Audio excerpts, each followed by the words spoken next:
by James live from Mercy Health. James, thank you so much for joining me. Can we start by you telling me a little bit about what Mercy Health is and what role you play at Mercy Health, please? Thanks, Sharon, and thanks for inviting me to have a chat about our experience with workplace, about Mercy Health and about SWOOP as well, and our experience with our analytics on our workplace channel. I guess to begin with, Mercy Health is a Catholic organisation. We're a not-for-profit. We principally operate in health and aged care, mental health, palliative care. We're about 10,000 people across all of those services, and we're in 5 different territories in Australia. So we have aged care in Western Australia, in Queensland, in southern New South Wales, and a large number of aged care homes in Victoria. We also have home care services, so providing aged care to people in the home, and palliative care, as well as some disability services.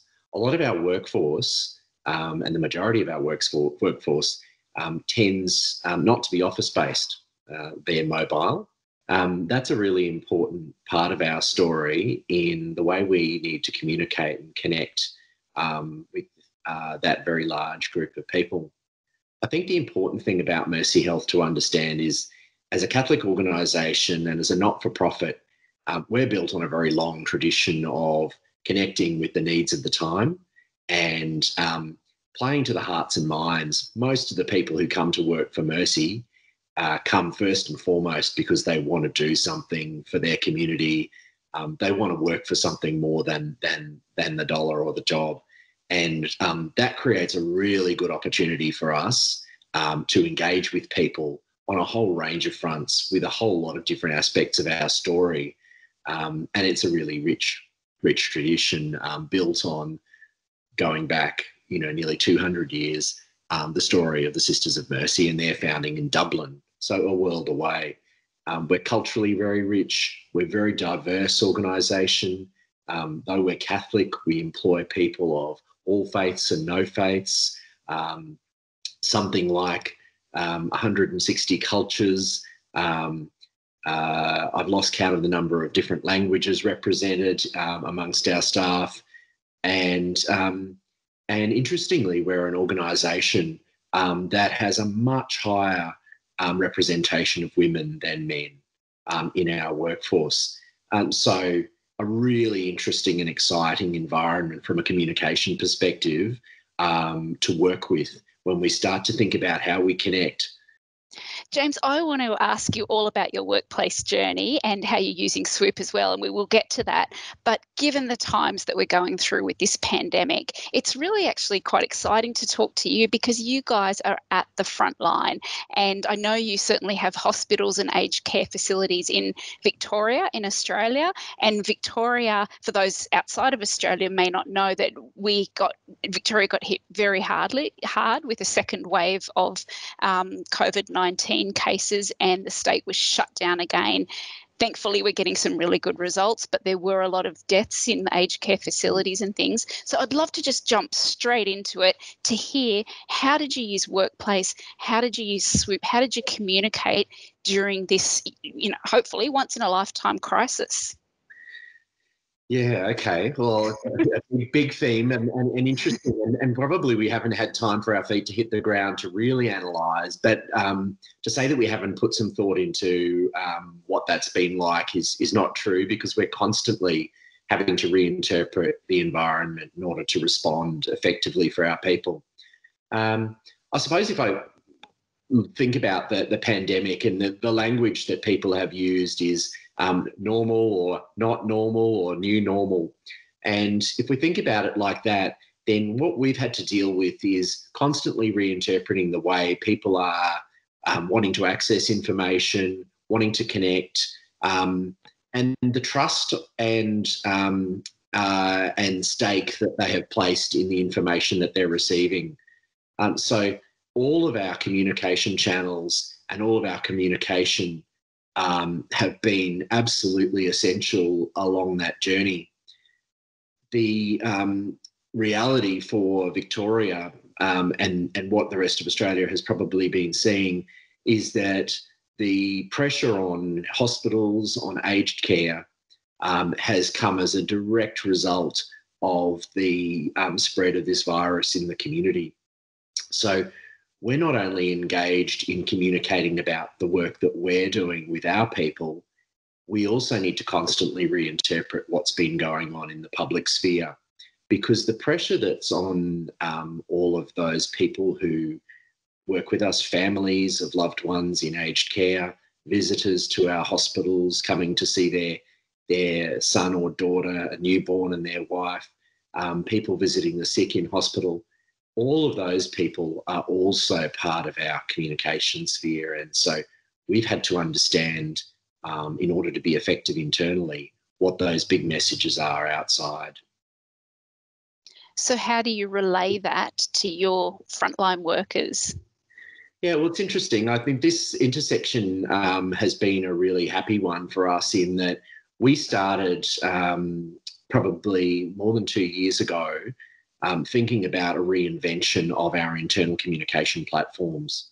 And at the time, that question was really around intranet. But very quickly, that was redefined to think about a more dynamic environment in which people could take a bit more control of their own curation of information, and designing their own channels and putting their own priorities over what information they needed to allow them to do their job effectively. So we, at the start of the pandemic, are really 1 year in to our journey in having implemented, or split the switch, if you like, on Workplace by Facebook. And for that matter, SWOOP as the analytics back end of that. So we're not mature, I don't think, in our use of the platform. But also the curious thing about the way we have gone about this is that we didn't take a hardline approach to switching off one platform or one approach and switching on another in adopting Workplace.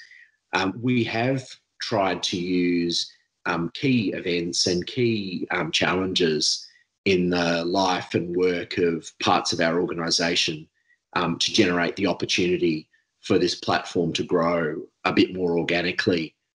Coming into the pandemic, what's been really important is the richness of the platform, our ability to prepare communication, future-oriented communication, and to think about what we will need people to understand, to provide resources via that platform. But the real revelation for us, for about a third of our staff who are regular users of Workplace at this stage, is that video has been an absolute revelation, and the engagement that we've been able to achieve there has, in the early stages of a pandemic, where, if you can imagine, people are receiving technical information at rapid rates, they're needing to refresh professional skills, techniques around things like hygiene, all of the government and regulatory requirements that come with a state of emergency and pandemic response. And in the midst of that, we needed to find some cut-through channels and media where we could establish a conversation with staff that was credible, that could be asynchronous, so that they could access that information at their leisure, bearing in mind that when you've got gloves, an N95 mask, goggles and a face shield, a gown on, you're in no place to be handling a mobile phone or to be sitting at a desktop computer. So that accessibility, both in time and space, has been really important through the pandemic. But I think that sort of, if you can imagine that the majority of our workforce are either mobile, so providing services to people in their home, or really on their feet day to day with limited access to personal email devices. So mobile communication is essential, and flexible mobile communication at their leisure is really important to us getting that saturation and take up of some of that messaging. 12 to 18 months into using Workplace and being able to monitor that with SWOOP, and then going through this crazy pandemic, have you seen that cultural change within Workplace? We wanted to capture some of that informality, and we wanted to restore some of that ability to talk straight and to have a sense of humour and enjoyment about what we do. You can imagine in health and aged care, there are some pretty sombre and deep topics. And as an organisation steeped in a Catholic tradition, we also don't need permission to think holistically about the whole person and to think about mental, physical, spiritual dimensions to the way people experience their life. But we wanted that to be very accessible, and we wanted people to be able to, as I said earlier, curate and engage in that on a level that was far more relaxed. I think we also wanted to break down some of the hierarchy.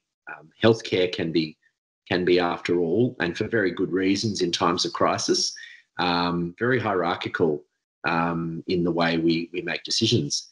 But culture suffers very, very badly from that. And so empowering people to be able to engage has been important.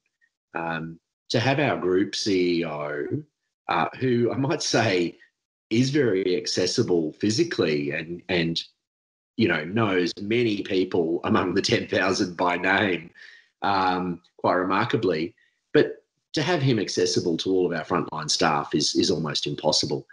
And to see him go live on a video in the afternoon and to immediately have a comment back from one of our personal care assistants in Western Australia or in Cairns, asking him a question or challenging or agreeing, is just fantastic. It says that our people at the front line feel engaged by our top level leadership. So that's been a really satisfying part of this whole journey. That's a fantastic example, James, but I'm guessing that just doesn't happen automatically like that. That's taken, I guess, quite some time for your executives to build up this trust, this, I guess, psychological safety within Workplace, where those frontline workers feel that they can just reach out and chat with your CEO. So you touched on some of that authenticity. Can you tell me a little bit, or was it something that happened immediately? Look, some of it we definitely pushed. We knew that there was a need, as I said, in this space to give people permission to be a little less formal. Yeah. So having leadership at the top is really important. I mean, I think that message, when I first started looking at potentially internal social platforms, I think it was SWOOP that gave me the intelligence on this, that having a very senior sponsor and someone who was prepared to champion and model the type of behaviour and language in the platform is really important. Other people we've spoken to have said that as well, that having an executive champion for this is quite important. And early on, we didn't have a problem. And we're probably, as you'd expect, like everyone in your household or everyone in your workplace, some people are a bit more introverted and some people are a bit more extroverted. And so we just went with that. People went one way or the other. And the good advice, I guess, that we got early on was that you need both of those groups of people, and you need some people in between who are prepared to connect everyone and to do that kind of gelling and connecting work, so that people can see that it's okay to join the dots or to make a comment. And is this where SWOOP comes into play? Is this how you were able to find some of those people to connect those dots? Well, I think we knew instinctively, but I think sometimes you need the numbers behind the instinct. So we could observe. We knew early on what the behaviour was. We could see that it was, when you're on the other side of the curve and you're looking at growth, you're counting every post, you're counting every interaction. And so, there's relatively little to watch. And so you can sort of get an intuitive sense. I guess the numbers were really important because they gave us a reality check on exactly what that looked like. It also gave us another lens to understand those numbers. So having people look at something or having people engage with a piece of content or with an event is one thing. Understanding what they then take away or do with that and how that influences them is another. So that's the real value, I think, in having a deeper analytics capability with this sort of platform. It's allowed us to see some other questions that we should be asking, and I guess to talk to a few people about what they want to achieve and how they can better achieve that in that environment. So where people have a very definite need or a defined role in being an engager or someone who leads thought in the organisation, or somebody who is seen to endorse and follow at different times. We can design strategies to help people understand how that will look and work, and then I think people take that up naturally. Can you tell me how you use the sentiment analysis within SWOOP? Is that just a way of monitoring some conversations, or does it sometimes highlight some conversations that you otherwise may have missed? I think early on, what it's done for us is to help us. I think this will be a long run question to answer, but I think what most organisations, if they're honest, will experience early on is they look at that and the data teaches them to ask different types of questions. And so with sentiment, what we were predominantly focused on was understanding the sorts of things that people were reacting to, and what was without an effort, I guess, generating interest and engagement for people.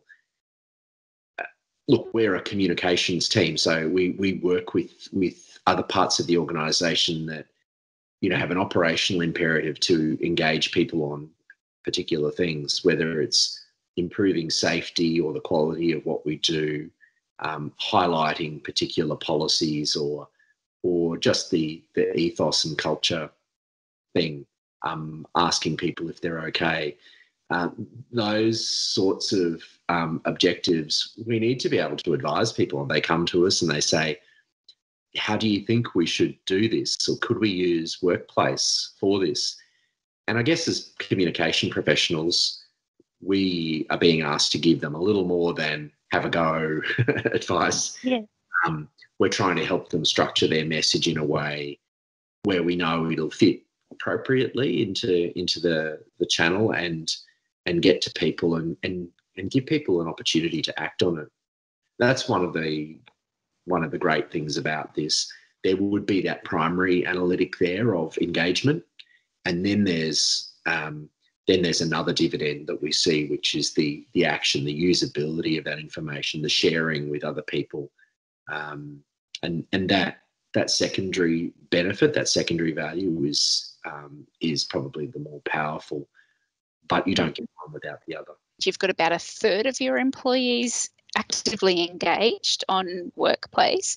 So when we all went into the state of emergency with the pandemic, did you start to use Workplace as the main communication tool, or was it just a place more so where people could ask questions and share their stories? How did you use it?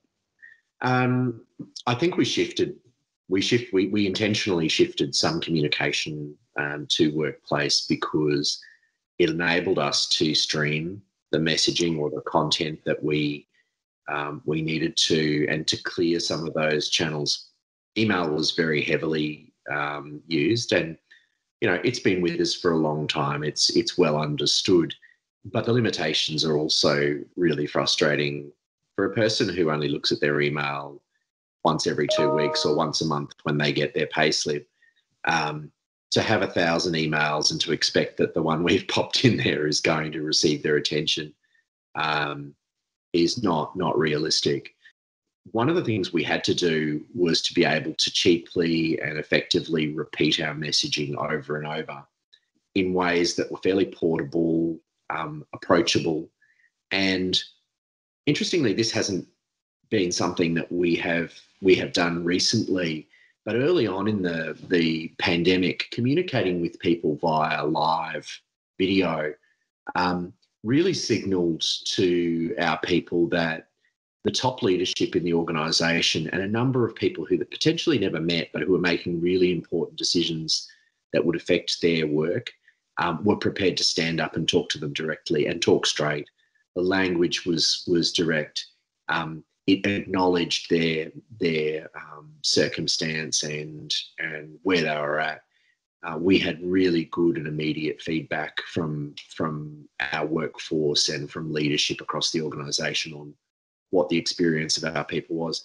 And we could play that back to people very immediately. So once a day, the group CEO would stand up and for a minute or two only talk to the entire organisation, or many people would log on, obviously, that evening. And for people who were terrified, we knew very little about the virus at that stage. We knew very little about what was effective in combating it. We didn't know what the changes were going to be in the requirements on hospitals and aged care. So it was a constant for people, and it was a reminder that the organisation was bought in and would stand by them. Every one of those messages started with, well, here's how I'm feeling today. I know we're all feeling, and an email just doesn't do that. So, you know, that the power of that's quite important to answering your question. The knock-on value of people then picking up and watching those is much greater. You get to a point though where, in the middle of a pandemic, people's ability to absorb or to spend time or to distract hits a peak. Oh, especially in your industry when you're out there saving lives. Yeah. So, you know, then you've got to keep changing that approach and finding different ways. So at different times we've changed the voice, we've changed the tone, we've changed the type of engagement, we've lessened the engagement, recognising that we need to give people a break. And we're at that point at the moment.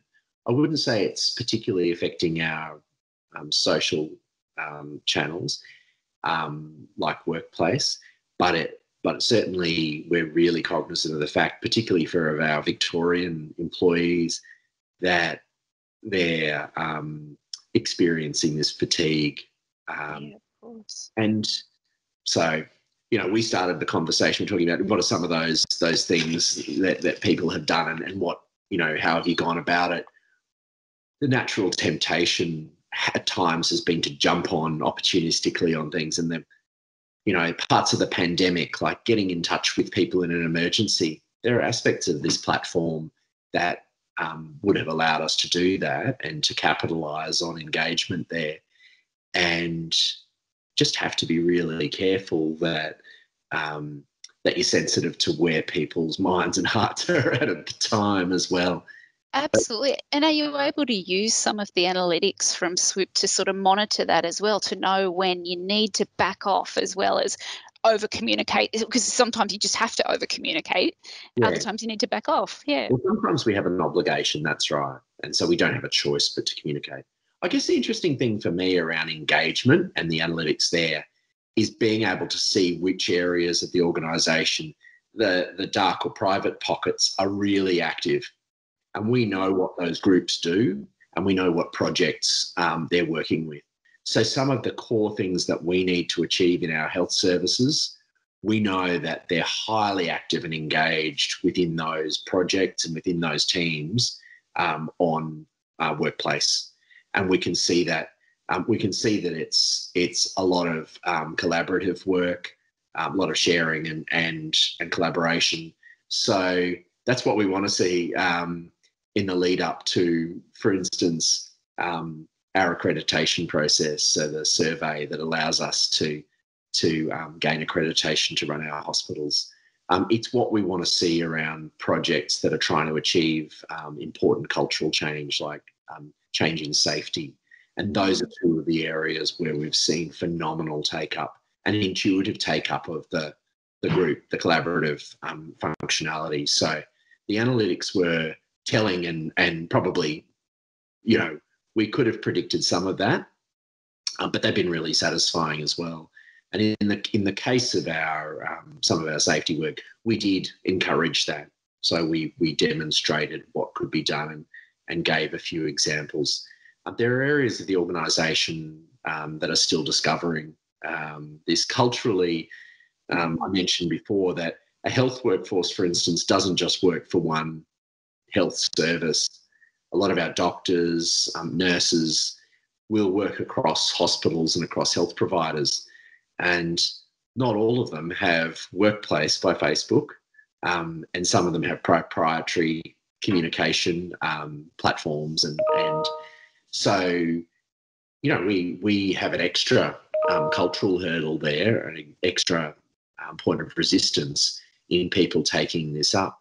Interestingly, some of those early resistors have started to now question how they could use.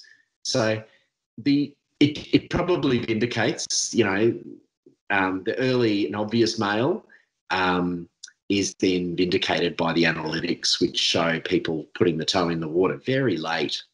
You might think that this happens in 6 months or a year. And I know some organisations have spent a lot of money and done a lot of work in trying to drive up that engagement early.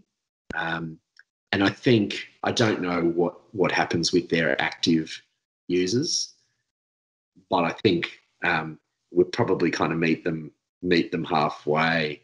We've taken a more organic approach to that, and I think that influence and engagement has been a one-to-one, a personal or peer-led thing, and so that's incredibly powerful. We can see that in the analytics. New people or people who are connecting outside their group or across. That's quite important. James, I've found talking with you today has just been fascinating, because you guys are really at the front line of what's happening around the world. And also thank you for all that you guys do to keep us safe in this country. And thank you for sharing your stories with us. Thank you. That's very kind. And I guess the plug needs to go to our frontline staff, to the nurses, the personal care workers, the cleaners, the people in the kitchen staff, and the doctors as well. You know, the reality of this isn't that it's magic. It's a grind. We say this often. The real enemy is energy here, and the fatigue that people feel. So, you know, when people are thinking about their trip to the shops now, it's worth considering that if the person in front of you is wearing one of those uniforms or one of our uniforms or one of the other hospital, or it looks like they might have come from one of those environments, you know, cut them some slack. They really do a fantastic job.